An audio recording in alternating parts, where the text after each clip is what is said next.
Pelatih PSM Makassar, Bernardo Tavares memberikan tanggapannya terkait gestur yang dilakukan Yuran Fernandes di laga menghadapi Bali United di pekan ke-8 Liga 1 musim 2023-24. Pada laga tersebut, Yuran dianggap melakukan aksi yang sombong, usai PSM Makassar sempat unggul terlebih dahulu atas Bali United. Itu terjadi di gol pertama dan kedua timnya, ia terlihat sombong setelah memberikan assist kepada Rizky Eka Pratama.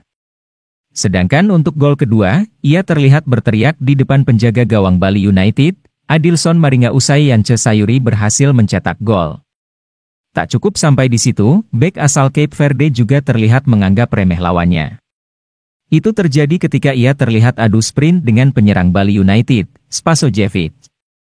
Yuran yang unggul kecepatan, melakukan gestur lari seperti yang pernah dilakukan oleh Antonio Rudiger.